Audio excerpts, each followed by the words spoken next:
Hey guys, it's Leia. We're doing something a little bit different this weekend because it's a holiday weekend. We got a couple people traveling, and Bro also couldn't make the standard time slot that we're usually in, so we ended up doing a pre-recording. So this won't be live, but it will be airing at the standard time that we always do it. Um, Mike's traveling this weekend, so it'll just be myself, Nick, and Bro in this case. But we really wanted to get this to you guys. Also, due to some technical issues, I lost the first couple minutes of the interview, so we went over some player news and introductions, and we're not going to go over player news again, but I want to give you an introduction for Bro because he totally deserves it. Anyway, he's a Swedish player, very, very skilled. Real life name is Jacob or Jakob, very super friendly. He's got two level 100s. He plays Vehement, Zach, Bro, Arkadish, and I'm missing another big one, Day. Day's is level 100.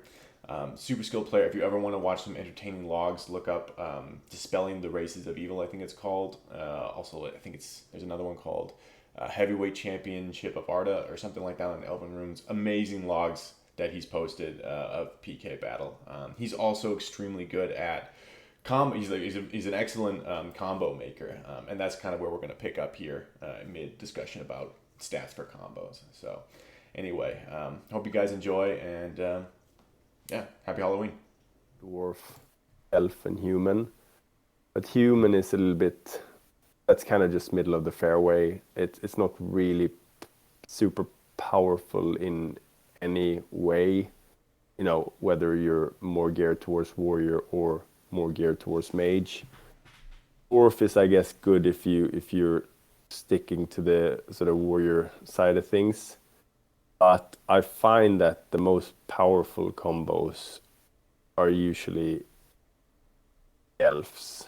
I Elves. mean that, yeah, because I think like if you look at something like Day and Zack, you know, Day was a lot better buffer than Mm-hmm. Zack, and not just you would maybe expect that in like a 1v1 type combat, but even against like multiple targets, his armor just absorbs anything, and then like insane shield spell and like the amount of DB you can manipulate through equipment. It just, and I think, Lamin Snacker posted a log recently which just showcased that. So I think that's one thing that talks to elves because they can manipulate the armor spell and the shield spell better. Mm-hmm. Um, and you can still get enough strength to wield a weapon in a reasonable way and dish out some damage that way. But I mean, obviously things like Killy or Zack type characters are also super powerful. But Yeah. yeah, so I guess race is one thing. I lean towards elf nowadays. Stat wise, I try to minimize X and perception, not because I don't. I mean, I don't You necessarily minimize hate decks? those. Yeah, Oh, yeah. I interesting. mean, not like down to 8 or 9 or whatever it is, but probably around. I probably set it at. I would say I don't think I have a lot of combos that are not thieves that have decks above 10. Gotcha. Interesting. So That's very low, and that goes against like a lot of other players' philosophies on that. yeah, but I've never really had so much of a problem with it. I mean, can't you just offset it with a Yeah, for couple the of free chance, prac basically. in attack? Mm-hmm. That's always what I have done at least. I just prac 3 pracs in attack, and then if you're sturdy enough anyway, I think it's kind of fine. Yeah, I mean, three. I don't think I've ever mob died on a character that I care about due to low decks. So are you? So this is something I do on my combos, but just getting your Mob thoughts die. on it. Mob die, yes. That's every every session, bro. Um, but no, if you're gonna practice something that you're not really practicing for real, that you just need a couple practicing it. Like three is the magic number, right? Yep, Yeah. maybe could be. Oh, okay. Well, in terms of like bang for the buck, I don't know. I usually go with 3, and you mentioned 3 for attack, so that's usually seems to be pretty good. But so you I lower dex and per. Yeah, and I usually go. I usually go. I mean, it depends on what type of. I usually try to have. I don't know if I can say something general about this, but probably strength higher than con. Con, if it's a more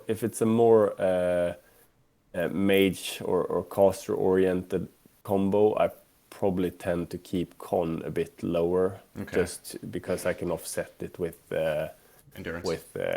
yeah, endurance and like Harlan quests and things like that, or even the herb lore. So I usually probably don't put too much emphasis on that unless it's like some dwarf type character like Zack. Maybe he's maybe a little bit higher con. But then I really try to go as high mentals as I can.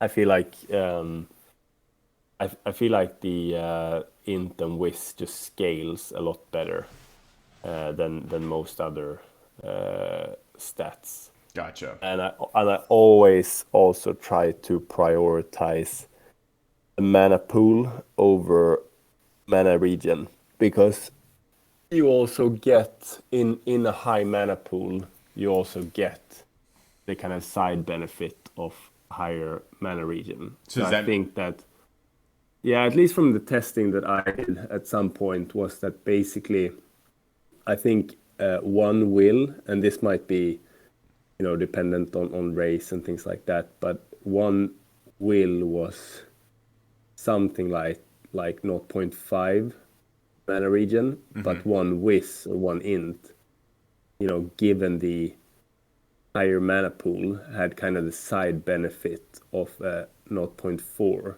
gotcha?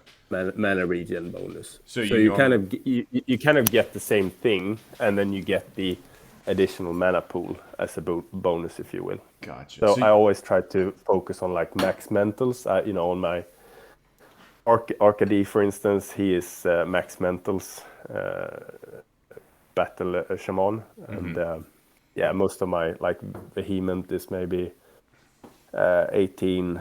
I think he used to be 18 gotcha. on like max int max And then you whiz just drop the will kind and of so low, on. Yeah, I think he was like 12 or yeah, something like that. which makes It sense just because kind of it sucks for charming, but and like sleep and so on. But if you're high enough level and you have enough attack spell, I think that is kind of offset anyway. and also Will the is overrated. In my experience, Sorry. Will is over.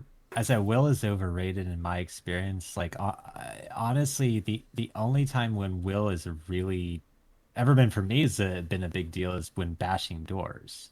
But like for charming and stuff like that, like I've found Will to be kind of overrated. It's more about levels and your attack spell. does will impact bashing doors? I think so. I Oh, think No so. idea, probably. And But especially I if it's think, especially if it's blocked. yeah, it wow, could be, I yeah. did not know that. But I think Nick, I think that's true in the sense that it is less important than some other stats. But let's say if you play a pure mage, elven mage, and you obviously max int and whiz, otherwise it would be some sort of combo, I would say. But if you max int and whiz as a starting point, and then you maybe put something into, I don't know, something into strength, con, whatever, and then you choose between, let's say, will, her, and dex, I would put like basically everything into will. So Yeah, because I'd it's agree with it's that. it's spell save, and it's mana regen, and it's sleep, and it's a couple of different things. And I think Day had like 16 will base as a mage, and he was never intended to be a cleric, so he was just like a pure mage. Uh-huh. I think that kind of statting came from Aramarth, the like Uldor, I Yeah, think yeah. was his character. And he was always opponent Valkyrian, of Will.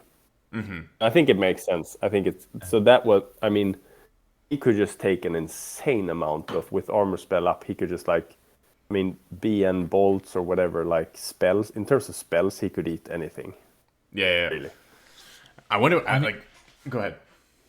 I was gonna say like I'm definitely a proponent of getting will high when you're creating your stats, but what I usually do is will is usually the first thing I train down. And I usually train will down and maybe put it into strength or constitution because it's like, Yeah. well, that gives me the boost for the percentages when I'm practicing. But then I can train it down and I can get a few more hit points or some more strength, which allows me to wear medals or whatever. Yeah, I agree. Dex, no Dex. I usually do try to like give a little bit of a bump to Dex because having having no Dex is painful. But You don't flee at all what is the upside of Dex on like on a it's caster. a little bit around bashing maybe if you're a combo and you're intent to bash, but otherwise isn't it just like if you have shield spell, its effect on your DB is I think halved. Yeah, So you it's basically actually. just get one I think it's less DB than that. per Dex. Yeah, it's kind of So, useless. Yeah, you don't need high Dex. It's But just you definitely want a flee little speed or whatever. right. Well, exactly. You definitely want Flee you want a frequency maybe. little bump because if you're sitting there and you can't flee, it's really painful. But I- yeah, yeah. I've experimented with super low dex characters. They're not fun to play because, like, I'm talking on like 7 dex on a dwarf. Oof. They're not fun to play because the flee speed is really painful. I would say though that they are surprisingly playable. You bash just fine. Sure, your flee, you fail some fleas, but like considering how low you can drop it, I also wouldn't recommend getting high dex unless you need that dex for something very specific like backstab or sneak or something along those lines. Yeah, I think it's definitely. preferences. Like 12 I is a think good- LSDR always tries to, kind of talk about Dex as quite Dex is the key. useful. Defense is Somewhere the key. around like, well, I don't think he thinks that's true anymore. But I think he always tries to set Dex a little bit higher, like maybe I don't know, somewhere 11 to 13 on combos maybe. Whereas I try to keep it around like no higher than 10, probably no lower than 9. So I just have that's like my sweet spot. It's probably more in my head than anything else. Yeah. Well, it's always a compromise when you're creating any kind of combo character. You have to compromise somewhere. So I mean, Yeah. but yeah, for sure. I definitely think Will is even with pure characters. I think Will is kind of overrated as a stat. See, Like the I main don't think I take. have anything above 15 on any of my characters. The main takeaway is that everyone always has like these differing opinions. Like, no, will is the key, or like intelligence is the key. You need max int, or you need max strength. Or so. Everyone, but nobody out there is like you need max per. Not a single person is saying. Well, actually, Oh no, Nick, no, is- don't be that bad. well, I mean, for a pure scout, which how many pure scouts actually are there anymore? Because scout's kind of broken. But if you were making a pure scout, pure is anything below 17 is painful. But as I said, there are no pure scouts. Yeah, But but I you're- agree. But even for a pure scout, you can kind of go 19 Dex, 17 per, and you're probably maxing out on or capping out on And- backstab damage. You're and- probably like even if that's your base, getting you're immediately training that shit 108% down. backstab and so on. Yeah. Per is also useful. For example, Dent has 14 per. Oh, that's a lot of per. Ouch. Well, Ouch. he base per, which he immediately trains down and puts into other things, mainly strength and constitution. Does he? Why is that important? What character is that? Just a defense warrior? That's a defense warrior. But Yeah, okay. my point is, it can be useful because that allows him two things. One is now this did not exist when I created Dent, but subsequently after Dent was created, they introduced like the targeted attack thing where if you're using certain weapons like slashing, you can like target certain areas, so you Yeah. do more. You have a chance of doing more damage, and that is perception based. Yeah. So slashing, for example, does a lot of good damage in that. And the other thing was that if you use a bow, with his dex and being maxed and his per being 14 and then trained down, but the base per being 14, it meant that he could get right around 80% missile, Oh, that's which perfectly meant usable. which is very usable, especially with the wristband that they introduced a Mm-hmm. couple of years back. I would never miss a shot, so I could bash, get off 3 shots while whatever it was bashed. It would recover. I'd bash again. I'd wield my weapon, bash again, wield my. I literally had a hotkey for wield bow, shoot 3x, wield weapon, bash, wield bow, shoot 3x with weapon. Yeah, I think that's true. I mean, one of the probably characters or combos that I had most fun playing was Day when he was I think up to maybe level 70, 75, 80. I don't know. He was a thief. And he was statted as a pure thief, like I think 19, 17 dex per, maybe like 14 strength, and I think somewhere 13 con, 11 will, something like that. And I played him as a pure scout up to, let's say, level 60. And then I played him as a warrior with missile. And that was Nice. quite a lot of fun because he had like pretty good defense, okay-ish HP pool, maybe like 380, something like that, up to 400 maybe. And it just could tank quite a lot, unless he ate the bash. So you just try to stay away from that and then just shoot pretty accurately as well. Yeah. You also had a pretty good log of that at some point. I remember Day was a thief at one point, and there was a fight, I think in, was it like Morthen or something? Not Morthen, the castle. I had one in, I don't know. I can never say that. Maladerdal? Yeah. Malardal, or however you say it. Yeah. I remember seeing that because you were a thief in it, and I was like, wow, this guy's just sneaking around shooting everything. And then I think shortly after that, you transitioned him to a caster. I was like, what the fuck is this character? Yeah, I think that's when the full roles came about, the last version of those, and then I just went full mage with him because that was kind of a level 100 project, so I just went 0 to I don't know, 50 maybe, or no, so 25 to 50, let's say. I just went on neutral and good aligned mobs. I didn't touch, old Fornost, didn't touch like anything like remotely evil, I would say. And then on 50, and then on 50, I just had so much open trophy to mess around with. Oh, that's so super interesting.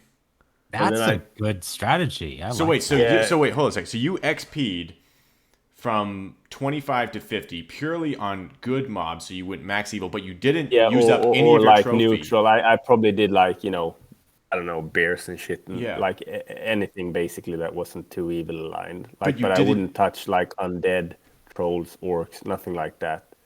So then So you could swap I over was to around them. like, yeah, but I don't know if that's like doable anymore because they kind of clamped down on the whole killing Shire stuff, and I was like, XPing on Minas Brethil around Fornost quite a bit and so on, and I guess they don't like that anymore. But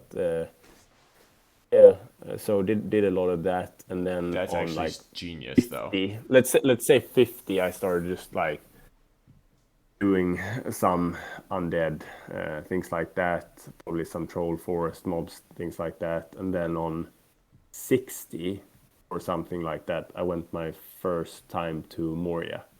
So you can imagine just like, Oh my gosh. like probably 600-700K an hour there. Oh my gosh, yeah. Like a long time. Wow. Yeah. and then the reroll changes came about, and there are certain things you cannot do as a pure scout. So my trophy was still, let's say I was like level 80 when I switched, and there was still a lot of room Yeah, in you can terms start of quaking empty Black trophy. Patrols and Eastgate. Exactly. Yeah, exactly. So that's what I did then. So, and then the last levels I just charmed. Like, this is also when you could charm the patrol leaders, which is kind of the, predecessor to the Great Wargs, which is kind of the common charm XP thing now. But they We don't were, talk about those. yeah. Yeah, so I I was the had one like that got a 5 of bunch of those, people and into those, and we don't talk about those. Those are like $5. We don't want those nerfed. We don't use those for PK. no, exactly. No, but I had like 4 or 5 of those patrol leaders and a bash pig, and you could just tear through Just anything. mow through Arda. Yeah. Oh my gosh, That that's was such a that good. was a Now I want to quick try that that, was a dude. quick That sounds level such a 100. such a cool idea. So you've had I mean, you said Bro was originally a troll, then an orc, and you said you uh, convert you switched classes with Day and probably some other Vehement, characters. it sounds So like. did you Yeah. ever have the experience of you're going up against an opponent like in PK, and they're expecting you to be one class and you've just re-rolled you're another class? Did that ever happen, and what was that like if it did? I don't know. I don't. Not that I can recall, but I think a couple of times on something like Jaeger when because I don't necessarily play that character, or at least used to. That's a very old character, and now I've kind of run it up to level 80 plus through some grinding. But prior, when it was like around 50, 60, I didn't play very often. So the war points would just decay between my logons, and then I logged, and I usually tried to get a cheap kill by just appearing as a mage, like remove my bow, remove my quiver, things like Cast that, Cure and Light just in the like room. yeah, exactly. And well, I mean, I had spells. I had like color spray or something like that, so I would just like spray someone to maybe hurt wounded, go into a pickable door, out again, pick it close from outside, hide, wait for them to come, backstab, and hope for the best. And that probably worked a couple of times, and I guess that might have been a surprise to some people. But other than that, I don't think there were any, big surprises in terms of recent rerolls or anything like that. That'd be pretty cool though. You think you have a mage cornered, and you're like going into that door, and maybe, I don't know, near the gate near Tharbad, North Gate or something. You're trying to pick that door open because someone's hiding in the Master Assassin zone, and all of a sudden they stab you in the back. Yeah, yeah, no, it did work a couple of times. I mean, it just doesn't make for a very exciting log, and it kind of ruins the surprise if you're trying to do it again. So I never really logged it, I guess. And so you've had 2 or level 100s, right? Yep. Okay, 2 level 100s and plenty, it sounds like, that are 80 plus. And obviously right now, due to, just real life things, it's difficult to sit down and play for multiple hours and stuff. But what do you think are some, and this is a good question for both of you, since both of you've kind of already hit that level 100 moment where you've essentially beat the game to a certain extent. What are some, would you like to see some new challenges put in for like serious, like mega challenges, not like, hey, could you do this quest, like actual mega challenges for something to reach towards? Would that be something that would help pull you guys back in the game, or would be fun? I don't know, Nick. You go ahead.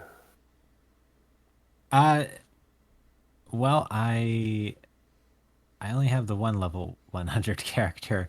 Lots of brown bears. Lots of brown. No. Actually, my level 100 was on monitor. I led like a huge group when we raided knock. Nice. Because I was like, you have to do something in style. But That's yeah, sweet. I I would like to see something like that. And I don't feel like I won the game at 100. I actually felt because there were still some goals I had, which I have since achieved, but Mm-hmm. I didn't feel like I won the game at 100. I felt like I won the game when I led Balrog. That's That when I was felt like that beat the was the hardest one thing. last.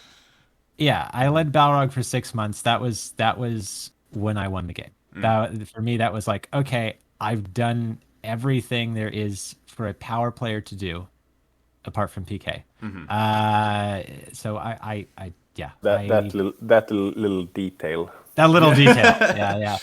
I mean, I've killed people inadvertently. I've I They have walk under your clueless. axe. They've walked under my axe. I have cluelessly, Did been at the right place did in the right Dent time. cleave?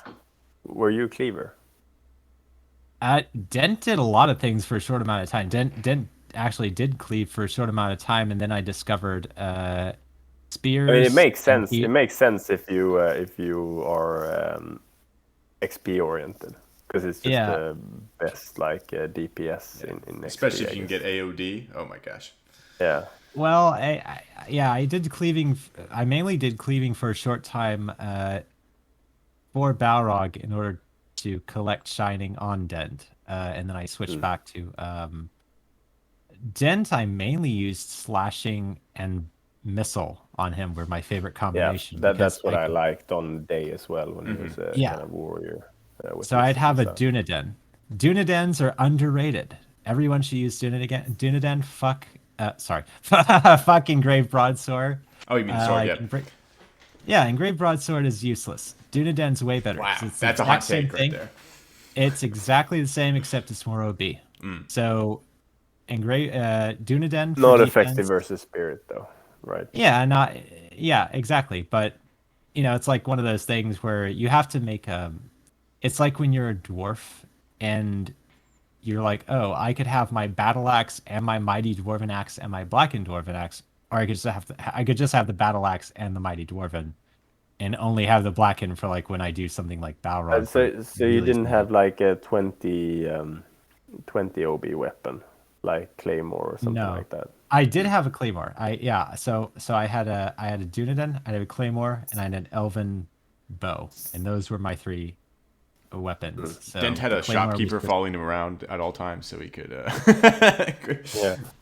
well, that was my backpack. That Yeah. was everything in my backpack. So No, I but I don't yeah. think your question. I don't know if, I mean, let's say they open up. I don't know what we mean by mega challenge, but if let's say they open up for like level 125 or 150, I don't think I would. I'm probably past grinding those characters Well, what if past it was a where they are. what if it was a different type thing? Like, yeah, so one option would be to increase the XP limit. But let's say, like, what if there was like an item that costs like 100,000 gold, and it gives you like you own a store now in Arda, like, I don't know, something like that, where it's like it requires a very concerted effort to get it, and you can do something cool with it. Is that something that would push that limit, that would make things more fun? I don't know. I probably wouldn't, unless being level 100 was a prerequisite to obtaining that kind of piece of equipment or whatever. I probably wouldn't do it on my level 100 character. I would probably do it on something that I more enjoy playing, where I'll also have the benefit of gaining levels. Mm-hmm. And to be honest, I I don't know if I'm the only one here to say that or not, but I think if they did say they raised the maximum level, say that they made it 150, I'd kind of feel cheated, to be honest. Yeah. I feel Gotta like go I back got and 100. grind. It's like they're like, oh, now you have to go back and grind. I'm like, no, What about I that? did that There's already. no shortage of, brown bears you can kill, Yeah, so so many brown bear. get back on the horse. What if it was Well, the like, other thing underrated is good XP. When Tim taught me this, Coriandel, like he's like, oh yeah, go and kill a bunch of good aligned stuff, then get your alignment back, then kill more good stuff. Yeah, yeah. But I wonder what's like the best XP for like the kind of easiest mob you can kill. I feel like Bushmen are like they die in like 2 hits or 3 hits or whatever, and they still like pretty high level, I think. I feel Or like they you, at Yeah. least they yield quite a bit of XP, I think. So if your objective is to get to 100, then things like Brushman or the Brown Bears or whatever, like those are you get to a point probably around like 85, 90 or whatever, where those are really didn't someone automate that? At some point they had triggers. But yeah, like the thing is that I I still enjoyed leading big groups, and we do S mobs, super mobs, mobs, whatever you want to call them. Even though they weren't a lot of XP for me, I might do S mobs and get 60k an hour, which is really bad. But I had Yeah. fun doing it. If I was actually grinding for myself alone, then I'd be only doing like black bears and fangorn. Yeah, but what was your strategy? Because I felt like when I played Day and Zach, at least in the effort to reaching level 100, when I did that part of it, I just went on my own. I really didn't want company. I just like picked up Charmies, and then you get like the whole. So basically, I think it was quicker on Day also because I did less damage on my own. Because I think you then don't get so you get trophy, but you don't get the percentage, which is a direct effect of the damage you have done Right. to the Because mob. there's two components to that. There's Exactly, and I damage think dealt, and there's the kill damage. exactly, and so I think the XP, and I don't know, but this is just my take on it. I feel like the XP gained is a function of both. But if so, I tried to keep the at least when I was a mage, I tried to keep the percentage as low as I could. So I typically didn't cast spells even on like unique mobs. And just like let the charmies tear them down. So I would kind of get the kill XP, but not the damage XP, and that would set me up for when I had like 100 of that mob or whatever. I would still get like a reasonable amount of XP because I didn't have so much percentage of it, so to say. I always assumed that just balanced out, that you just got less XP from doing that. I don't know. I have no idea on the math of that. My understanding, and I might not be an expert here. My understanding is that it does kind of balance out. What I would usually do is, let's say we're fighting Kuzer, right near what's it, bushes or whatever, Yeah, near yeah, Moria, right? And I'll kind of hit Kuzer with the group. I'll melee or whatever. I mean, if I have Charmies, I'll use Charmies. Uh, I'll cast at the very end, especially if I think I can kill Kuzer with my cast. So if I can kill, if Kuzer is like awful or something, I will then cast a dispel, because you get a bonus based on that damage that you do yeah. I in got it. addition to the Yeah, kill damage. So if you kill in that one hit, you've done a ton of damage. You get some, and yes, that does affect your trophy, but it kind of evens out. I I think that either way works, though. yeah. I think in the end it probably it probably takes about the same amount of time. that's just the way I've always done it. Is I'll But I don't think I could go level 100 on a non-charming character. Charm is so quick. Like even on day when I was, I don't know, 99, I could probably do like 300k an hour. Wow, really? Jesus. Yeah, yeah. And I think he was level 100 in like 1 month, and I want to say like 13 days or something like that of playtime. Wow. Could that be right? Yeah, I think I so. should But say, Jesus, we're gonna but I have to we have think to compare that to Cariando because he was trying to go for the fastest. yeah, I wonder what he got. I think I don't know what Alistair. He's usually quite efficient, so he might well have gotten something like way lower than that. And I think 12 days. Wingfoot Killy is I asked him when he was, I don't know what level he is, 96 maybe, and I think he was like still way below 1 month, so he is at least on the road to beat that by quite a bit, I think.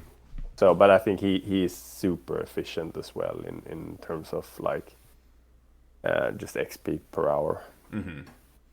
that's a good question. I should ask Tim Coriander what his what his output says in terms of, because I'm pretty sure in terms of real time, like I'm pretty sure he created that character and was level 100 in under 2 years. I could be wrong, but it was something like that. It was crazy. But he was also pretty innovative in the sense that he was I think pretty much a pure thief, but he wore full absorb. Yeah.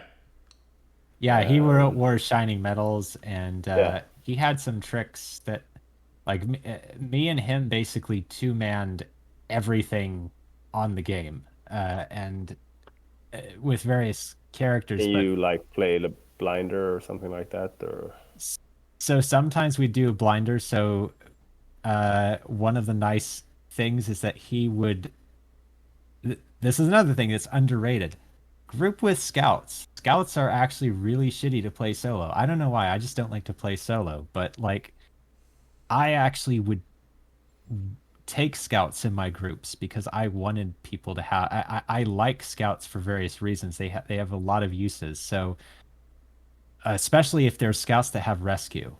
So he would have a couple practices in rescue. Uh, I would, let's say we're doing gloom and there's three of us. There's me, there's a cleric, and there's Tim on Coriandel. Caster would I would go in first. Caster would blind everything. Tim would rescue me and escape, and boom, we could just like do them one at a time. Made yeah, no, I everything know. so much easier. Escape So is much easier. escape is Very quite powerful. useful. Amazing. The But buff. yeah, we also did Although cleric the mobs blinding. you can still get bashed by a mob if they're being blinded, mid bash, so to say, which is Yeah, little there's a bit trick to weird, that. You have but to move in and out of the room, obviously. yeah, But yeah, if yeah, you once you do that, then yeah. But that's actually, I actually am convinced that's a bug in MUME that yeah. no one could It fix. just feels like intuitively it feels weird, like someone is running Yeah, at you and they get blinded and they still kind of find the it's target. totally a bug. It's a bug that no one wants to say is a bug, but it's totally a bug. Yeah. Yeah. So, what to kind of take this conversation a little bit more into like a futuristic aspect. Just personally, like as bro, if you had to explore a new zone, if you wanted to see the next thing that's coming out, what would you want to like see in MUME come out?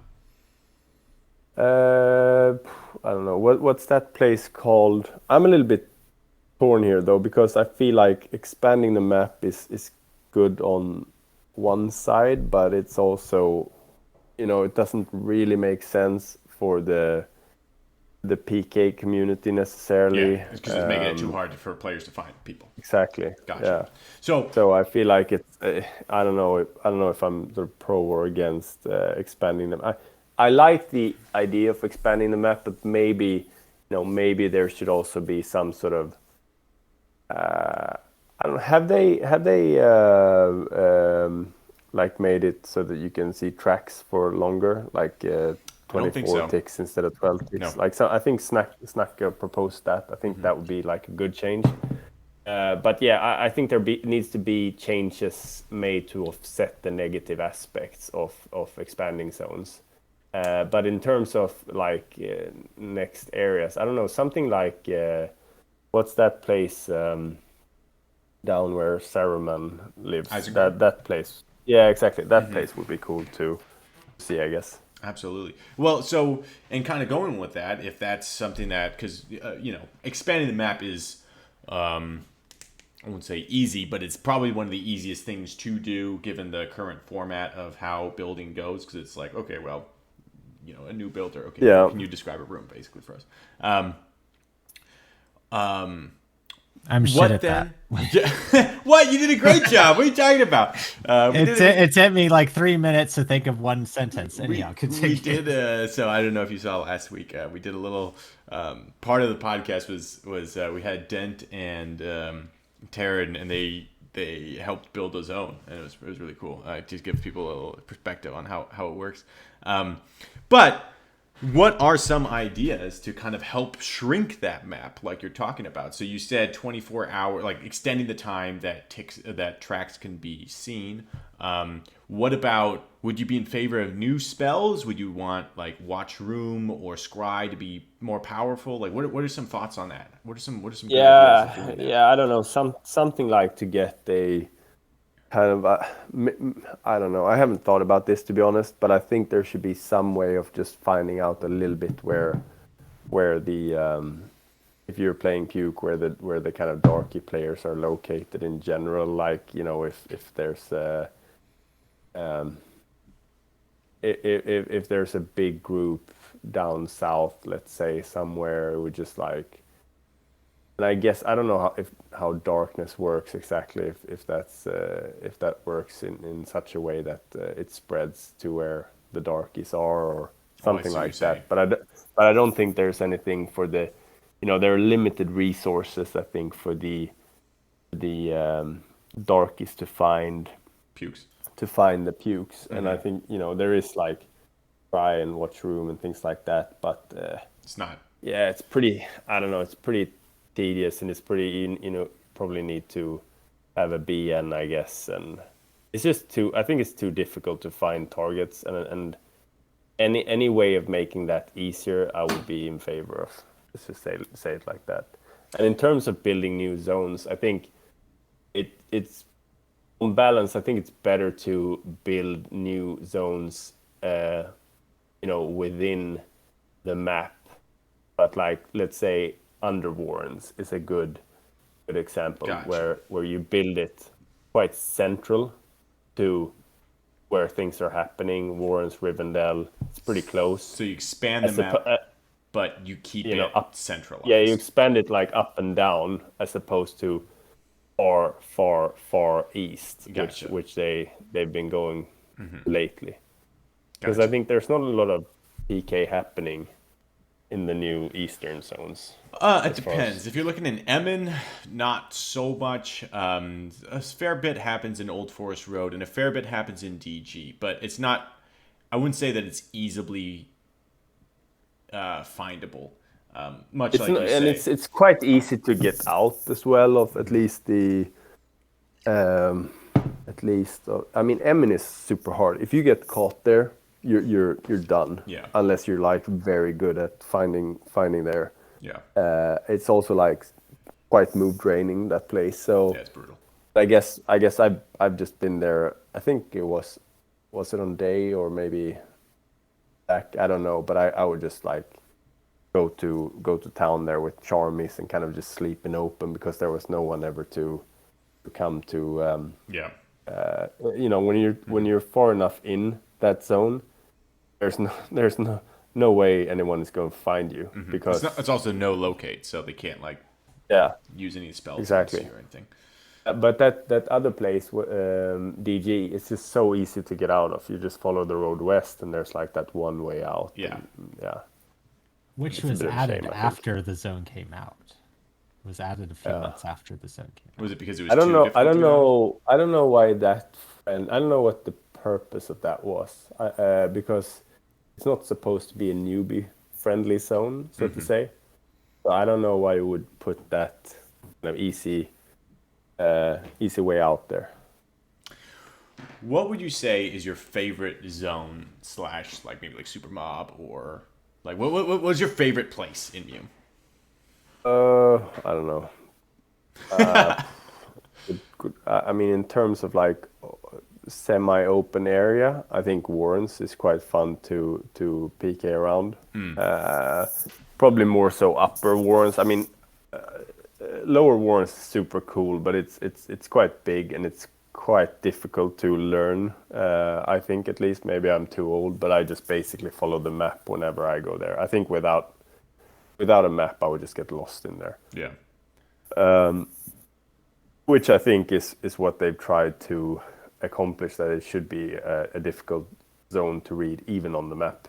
But I don't know, in terms of like, I think Ghostly Captain is a pretty cool place too, if you can if you can get action going there. You can, with the mobs in place, with the way that the GC door works with auto lock. I mean, it's one of those places where you can do some pretty cool stuff if you have like the key advantage, for instance. So I think any zone like that where you can outmaneuver opponents and kind of win where you're outnumbered due to like the zone layout is pretty cool. Gotcha. Yeah, I it's a really tough give and take there. I know exactly what you're saying. Like, because Warrens is big, it makes it, or under Warrens is big, it makes it fun to explore, but it also makes it intimidating at the same time. It's also one problem with Warren's Underground is that in certain places the XP density is pretty low. So, and it's not like a good PK area either in certain places. So you're just doing a lot of spamming around. Anyway, I do like the area, but yeah, I like the size is not always the answer. Square Tooth is amazing. That's pretty cool. Yeah. That actually reminds me, Peter, of this was shortly after Square Tooth was opened, and you and Mike had mapped it, and I was kind of hanging on for dear life because I hadn't learned it yet. And you know that one way that's kind of north of the cross, like the main intersection there, right? And you like north down? and east. Well, you go east and then East and then north. in the down. You're in the down area, right? Yeah. And there's a door there. And I remember that you had a bunch of there were a couple of darkies, like, well, more than a couple. There were probably 3 or 4 jumped us there. And you all like lured them through that one way, and you blocked the door. And then we all just kind of went in there, and it was this sort of battle royale in 2 rooms. It was just 2 rooms, and a bunch of people died on both sides. But that was it was totally an instance of people on both sides not knowing what was going on, because it was a new zone and they didn't know the area, that was a one way, and that you had blocked the exit out, so there was only 2 rooms to fight in. I remember that fight very well. It was a good time. I died as well during that fight, but I came back and then we won eventually. But yeah, no, there's definitely something to be said for new zones. New zones are amazing for keeping the game feel fresh. But as Bro says, I don't think that the ability for players to find other players has kept up, and that definitely needs to be looked at. Like 100% needs to be looked at. Yeah, because I agree. Even if you're not into PK, it's still fun interacting with other players. Like even Den, you gotta admit, like, it's more fun knowing there's evil players on the map than thinking there's nobody, you know. Now might not want them where you are, but it's good to know that people are around and doing stuff, you know. What I might suggest is, because I've said many times, I'm generally against nerfing anything. And in fact, I think most of the gods sort of agree at this point. Like, there's kind of an issue of I think Rogan touched on this when he was on here, is that they use building as kind of a filter to see who can make it as a not an implementer, Yeah, as who a can make it god. as an implementer? Well, apparently, actually being on the server is not one of them. If Manway ever comes on, I'm going to tell him what happens to Buffy, because I'm pretty sure that the rules Buffy says I can't. But anyhow, I saw all of Buffy, so I'm going to spoil it for him 20 years later. But here's the thing, like, I actually think that you can have both things. So you have they use building as their basically their test bed for new gods to sort of prove themselves, to prove that they can build, to maybe go on to coding, to whatever. It's their chance to also to get to know them, to know if they can work with them, if they can be trusted, etc. So that is how they do it.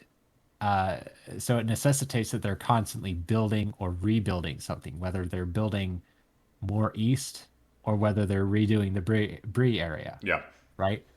For the, I think this is probably the fourth time they've redone Bree. I don't know, but it seems like Bree every like 10 years, 5-10 years gets a makeover. But yeah, so I think though that you could actually have something that's, for example, you have these towers that every time someone attacks like the Veil Tower or the Dark Tower or whatever, you get a notification in Knock. You Yeah. also get, I think, get a notification in Ingrove, in Vale as well, if you're like in that area or a bear or whatever. So you could have something like that like it triggers, say, when 3 players pass through an area, some group, whatever the minimum threshold is. You say, oh, well, that means this area is, 3 enemies have been sighted Yeah. entering this zone. News has come to the Great Goblin. You know, and then that can be notification to people that, oh yeah, okay, well, night is 4 ticks away. As soon as night happens, we're gonna like grab our wargs and we're gonna like haul ass down to DG So like and a have it spy out with network, these. basically. Yeah, I mean they had it. Is in Tolkien. Yeah. They had a Crab-eye. spy network. Yeah, Crab-eye, like literally like the birds have eyes and ears. Like they if you read the books, like they were constantly aware of spies. So I mean, I think that you could have the best of both worlds, where they could expand the map. They could also do things to incentivize people to maybe prefer XP to certain areas. So, for example, say you got 1.5 times the amount of XP killing around Nock, or maybe war points. Maybe you got more than the average amount of war points killing around Nock. That would automatically cause people to want to PK around Nock. I mean, they're already Yeah. PKing around Nock because that's where you go, but you could Yeah. incentivize that more. Yeah, I agree. Things like that could be done to incentivize PK. Absolutely. But I mean, in terms of what you said about the management using building as a way of kind of getting to know new immortals and them proving themselves and so on, so that means that building is inadvertently happening all the time. I feel like that's, unless you think building and expanding the map is inherently a good thing, which I'm not so sure it is. at this point without the offsetting mechanics. That just seems like a not so good idea of doing it, because then you're kind of, I mean, there must be a better way of, having new immortals prove themselves than to just expanding the map and making it less exciting for certain types of players. Maybe building new items or coming up with new spells, kind of a thing. Exactly. Those can be Exactly. vetoed. Exactly. Something like that, because if there are new spells or new items, that's not necessarily inherently negative, I feel. I mean, don't use them, whereas an expanded map is potentially more harmful, I would say. No, that's an interesting thought, for sure.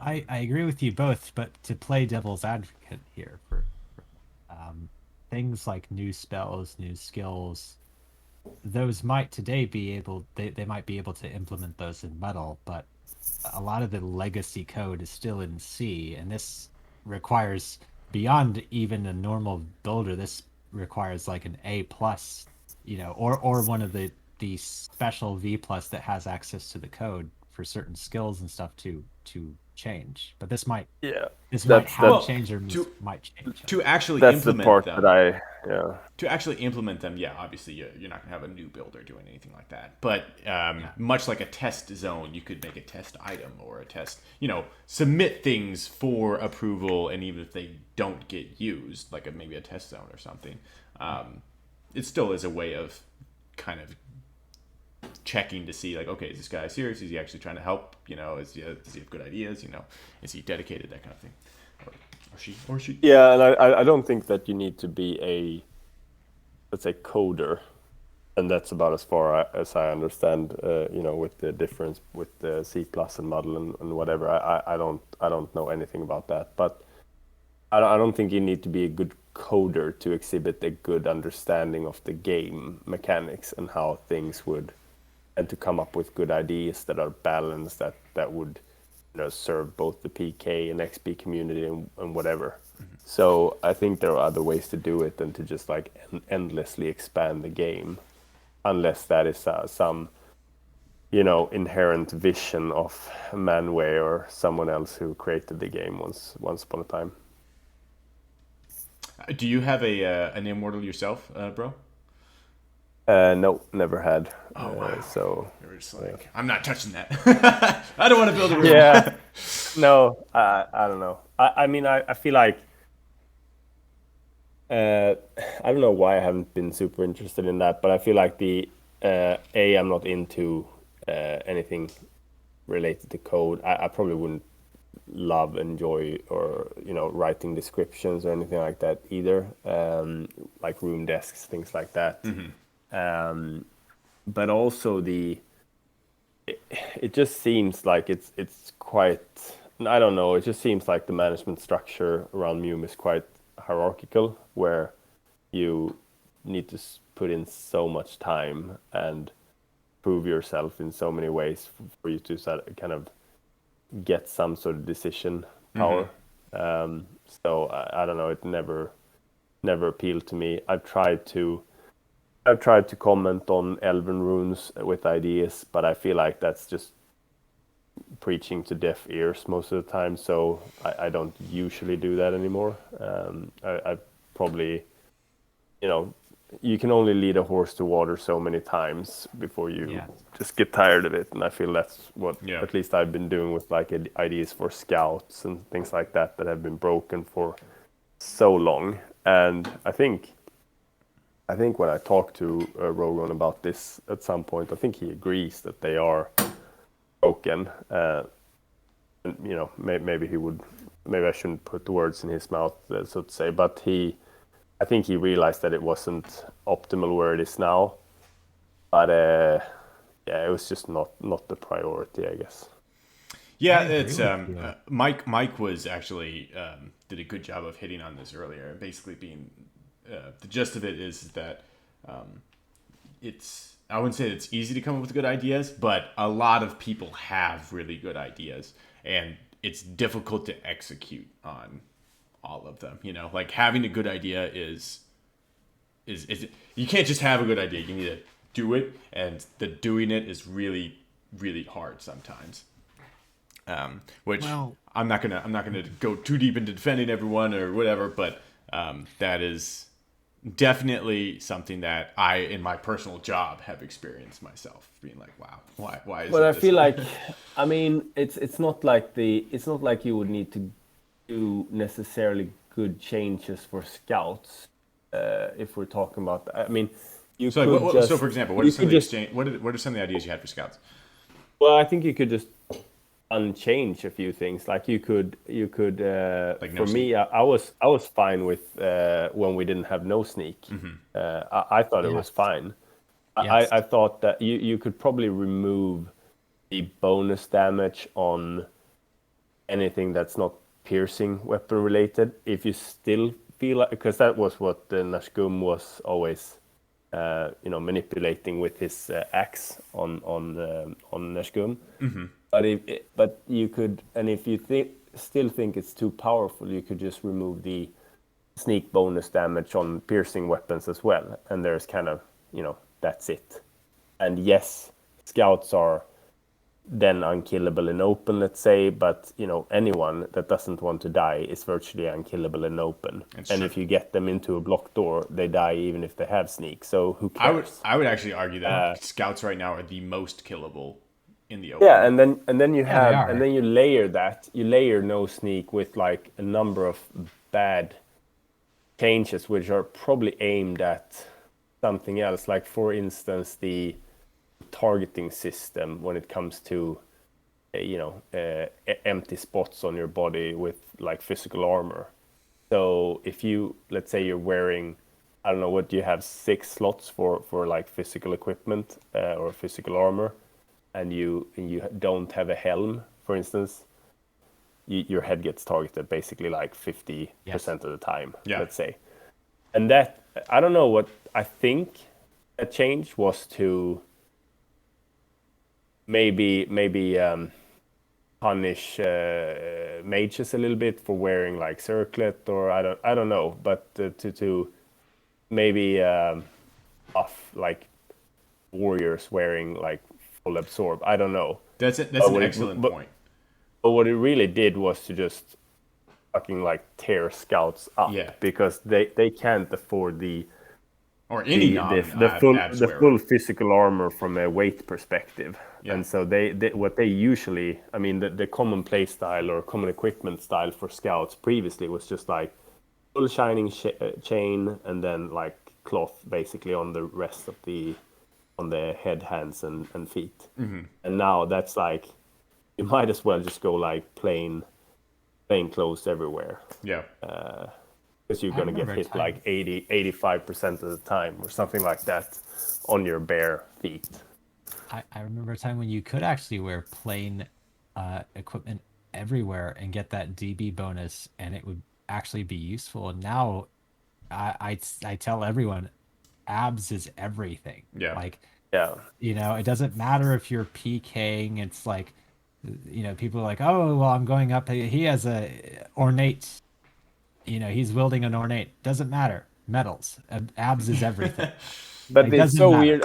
It's so weird because it's so geared towards mages basically, and clerics, but particularly mages, because they don't get, so thieves cannot, from a weight perspective, unless you're what's his name, Caron or Yeah. whatever, and you're only XPing, you cannot really wear full absorb, in particularly not full metals, and be mobile enough to play a scout, like kind Well, of stealth mode.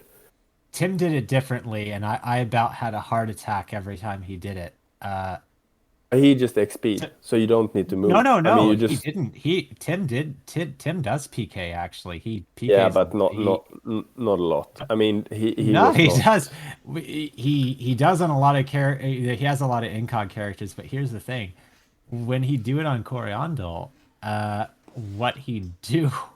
This is why I'd have a heart attack every time he'd do it, and he'd tell me about it. He'd be like, "Oh yeah, so you know, uh, there some trolls in Brog or not, orcs in Brog or in SD or whatever. So I removed the medals and the shining, and I gave them to my mount, and then I left my mount there, and I went and stabbed them. And I'm like, you left your shining on a mount. What if the game had crashed? So he It's just like, went well, full balls out, naked he's into like, I don't care, I might have gotten a kill, so yeah, But he would strip down to get he to also, get for the that most part, kill. though, Yeah, is but wearing shining I medals, mean, which is a lot lighter. But yeah, to your but you point, still bro. like if I think a common like uh, golden rule for scouts is to not be above that uncomfortable Yeah, in terms of weight. yeah. Right or wrong, but that's kind of where it's at, and you cannot wear full absorb and be at that weight level. So you have a huge malice combined with the targeting system, Yeah. kind of inherent to the scouts. And then if you look at mages, they wear full wear full absorb. They don't have, I mean, put traveling up and you're kind of okay. You don't need to be in stealth mode, so you ride most of the time. Maybe you're sort of fine with the traveling lore, and you don't have any DB deficit because your DB deficit or DB malice that comes out of the increasing weight of equipment that you have is hugely offset by your shield spell. So the weight malice is based on your, let's say, physical DB, not on your. It doesn't affect your shield spell DB. In fact, your shield spell DB is a function of your physical DB. So the lower your physical DB becomes better due your to shield like is. weight increase, exactly, the better your shield spell becomes. So you like I had, as an example, when I was playing Zac, I had a staff as Foki, but I also had an ADS, and that was like pre shield changes. So that was like basically a tower shield, super heavy.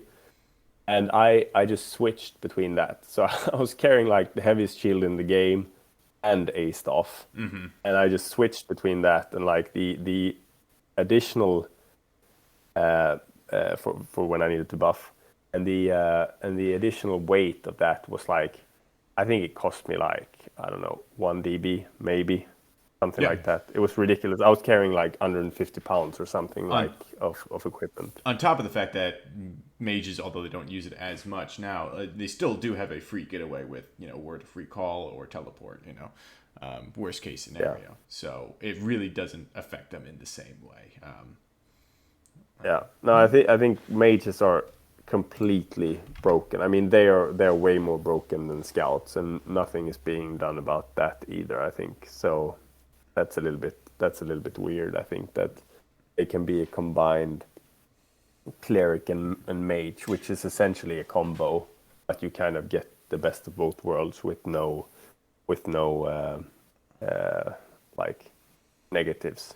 I'll also say, no one likes to nerf things, and I'm a big proponent of not nerfing things as well. It's just adding content. But I think one of the reasons why nerfing hurts particularly in MUME is because we don't tweak very much. So when something's nerfed, it feels really, really bad, But if you're constantly tweaking, it doesn't feel nearly as bad. Like if you're constantly adding in some new stuff, like, okay, well, we're fixing this and this and this, and then, oh, we're actually toning this back a little bit. It doesn't feel nearly as bad as, let's say like, all right, and by the way, now shield spell sucks, like that. That would be, Like or the now latest news. thieves suck, like that, and then it's going to be this way for the next 10 years. Like that really like- sucks.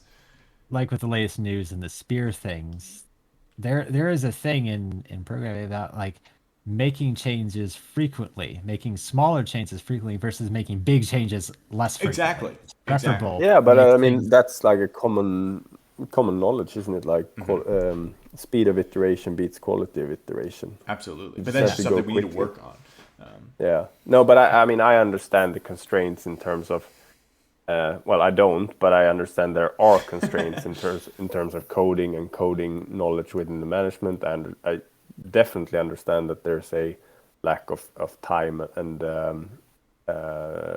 resources within management to execute the changes. But I do at the same time feel like they could listen a bit more to the community when it comes to things that are completely broken, and because they are obviously spending time on things, and I don't know if it's always spent on the best things, but that's just my 2 cents, I guess. The problem is that you're absolutely right. But the problem is that I do think there's a bit of a disconnect between there aren't a lot of high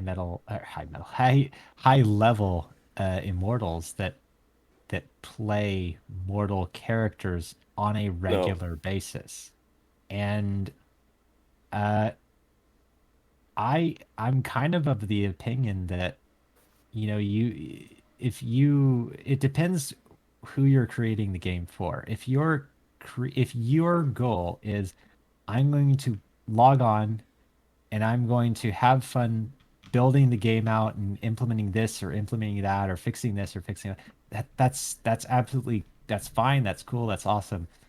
Uh you know that's but and I think that's generally the idea. But if the goal is I want to get more people playing, then and I want to retain the people that have been playing, I want to keep them playing, then I think that at that point you really need to have a channel for feedback, agree. and you have to But, listen to your users. It but I would be mean, like I wrote a yeah, I agree. program. Yeah, if I wrote a piece of software, let's say I write an open source piece of software. I have it on GitHub or something, right? And everyone, and I'm like, well, I'm just going to write this for me. I'm expecting a lot of people are going to use it, but I'm going to write this for me. Uh, and then lots of people who I say that I want to use my software, they're using it. But then they come up with suggestions or whatever, and I'm just kind of like, well, I'll add them to the queue and I'll look at them whenever. This is kind of why I've said before, like I'd like to see. I think things like the idea board is a good thing, but I'd actually like to see a mechanism for where you and me as mortals could actually see when, say, we you know we don't necessarily have to see who has read our post, but it would be nice to see, like, Feedback on you the know post, essentially. But I it mean, would be it would be nice to see ID a board, thumbs up and yeah. thumbs down. But It would be nice to see thumbs up and thumbs down. It would be nice to also see, like, oh, X amount of V plus have read, 2 V plus gods have read your post, and your post has 6 thumbs up and 4 thumbs down, or so. Even that would but be nice. I would take it one step further. I don't think ID board is a good forum even to, because it's not, what do you say, conducive to like interaction. It's not only do you not get feedback from the management in terms of your ID, but you can't iterate that ID in a good way. Whereas if you post, you create a thread on Elven Runes. I don't know if they're like now Discord channels or whatever to discuss it, but I'm kind of an Elven Runes guy, so I just read the Argle Bargle there, and I think that's a better way of just coming up with ideas, because then you could have, I post an ID, someone else like has their own take on it or what could be improved, and then you kind of like iterate it on a real-time basis. But I feel like there's never any feedback from management in those forums, or as to why it's not being done. Maybe it has been considered, but it has been kind of like put to the side, or if they're working on it or whatever. There's like literally no feedback, and Gotcha.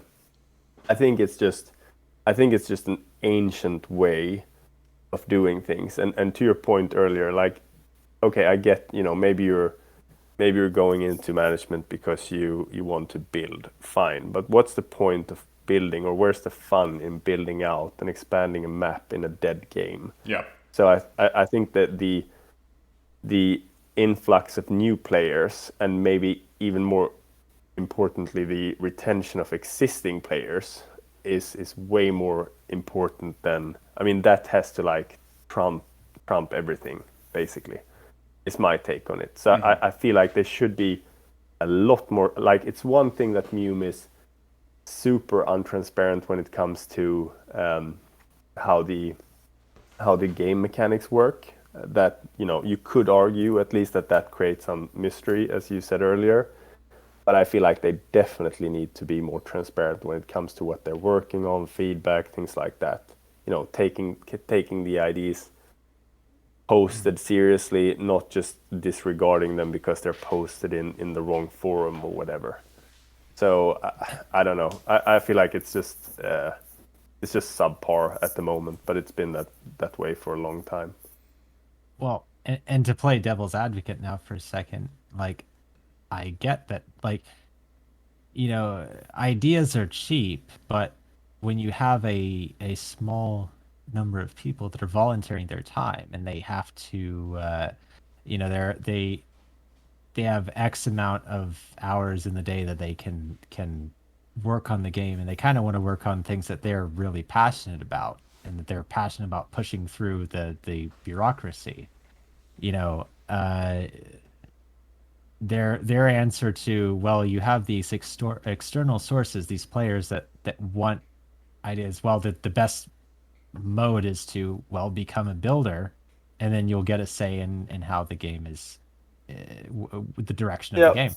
So, I mean, get that. I get that too. That's their prerogative, but It absolutely is their also the player base's prerogative to not to continue playing. Not to play. And so, yeah, exactly. That's what I said. Like, let them have their game. Yeah. Like, yeah. So be it. If all you want to do is log on and tinker on something and type who and see 0 mortals in the who list, that's sure. That is your. Yeah. I just for fun on a Raspberry Pi here run a copy of TBA mud, which is a Diku derivative, just to hack away and play on. I type who, it has 0 users because it's just me building on it. Like, I get that, but if you want to have, like, if you want to have, like, players, and there are a lot of immortals that do read things like the boards and stuff. It's just there's Sorry, not I a need lot to of turn off the alarm is going. there's not a lot of feedback as to indicate to you that you aren't going into the void. Got a fire alarm going on over there? Yeah, fuck. I probably need to get out of here because I don't have my badge, actually. Oh. I'm at work. That's fine. That's fine. We don't want you tackled by the guards or anything. Yeah. You're at work? Wow. We could.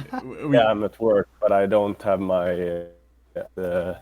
Actually, let me see. I probably do have it some. We can wrap up. I'll just mute. I'll just mute myself for now. You guys keep talking. Well, I was just gonna say, I think at the end of the day, both of you are very correct that we do need a better. There could be a better job of communication done. Communicating is tough. I know in my personal job, we suffer from this big time where everyone wants to use, a different app, and the communication channels get messy, and not everyone responds to everything in the same venue, and essentially that's kind of a microcosm of what's happening here too, or this is a microcosm of that, where you got Discord, you got Elven Ruins, you got different venues, or now you've kind of got YouTube too, and yeah, we should do a better job of kind of standardizing messages and whatnot, and I think we can honestly work on that, because I never really considered Elven Ruins wasn't getting enough attention in terms of messaging. So I mean, that's one of the cool things that players can do, such as myself, where like, okay, well, we can totally jump in there and be like, hey, this. But is any other channel getting more feedback than Elverunes? I mean, Yeah, so I I would say know Discord is Rogon by reads. far more active than Yeah, Elven. but from whom? From the player base or from the management? Both, definitely Okay. both. There's a fair bit of God interaction on Discord. I think Jahara is the one who tries to be more transparent and say what they're working on and so on. So I think he's doing a good job. Yeah, there's definitely several. I mean, even Rogan is active on Discord. Um, Okay. so Yeah, I haven't been in there too much. yeah, So it's very much a give and take. But at the very least, maybe we could like copy some stuff over from Discord to Elven Runes, etc.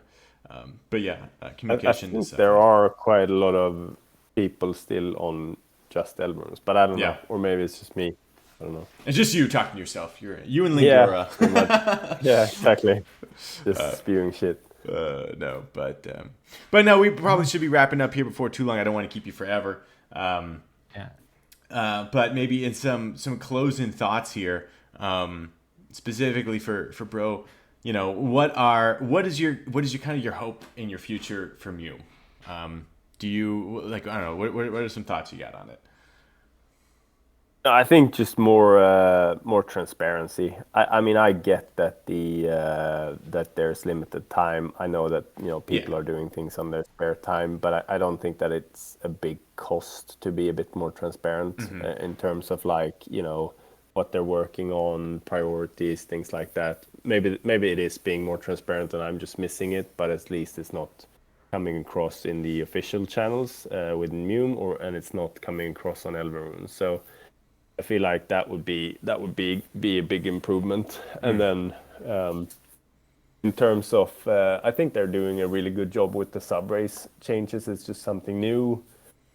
I think they've done a good job with the new equipment, which is kind of interesting, like wristbands, things like that. I think it's opened up for new types of characters, like that Torway guy with the call Yeah. lightning pendant and bash and so on. Like things that just, I mean, small things like changing pieces of equipment, putting the archaic wristband, things like that, in conjunction with a few other things that just makes kind of plain clothing a little bit more hip now. So not everyone is running around in like full shining metal anymore. So yeah, I think more things like that. I think they are doing quite a lot of good changes too. So credit where credit is due, but I think more transparency would be good. More transparency, more changes. Got it. Got it. Well, awesome. Yeah, Nick, you said you don't have any hot takes today? I mean, the only hot take I would have would be to reiterate one of my previous ones, which was um, just thinking about this discussion. Like, I, I think it would be nice if there was a mechanism for if you can get support for an idea. Let's pull a very controversial topic out of the hat and say travel points are pointless and we should totally rethink travel points or maybe end them altogether, right? Because everyone loves travel points. Yeah. But let's pretend that everyone didn't love travel points and everyone hated them. So you should have a mechanism for me to post, say on the idea board, let's rethink travel points, and just have something there where a bunch of players could see that and thumbs up or thumbs down the idea. And then you could actually see like, oh, immortals at this level have seen your idea. You Yep. know, I'm not asking to see like who saw the idea. I'm just asking to see like that anyone that Just a red has that receipt. kind of power to carry that idea forward has seen the idea. So yeah, I mean that would be, to reiterate one of, I'm sure, one of my previous hot takes. That would be mine. Yeah, it's a little bit like the Elven Runes poll system, but more in an ID type format with feedback. Because I think that is a little bit what it was, to just gauge the player base take on certain topics. Yeah. No, that's a great idea, and I full-hearted agree with that. Specifically with the transparency, I would love to see more transparency in the future. And even though I do think that Discord is fairly is much more transparent than Elven Runes and maybe even the game news.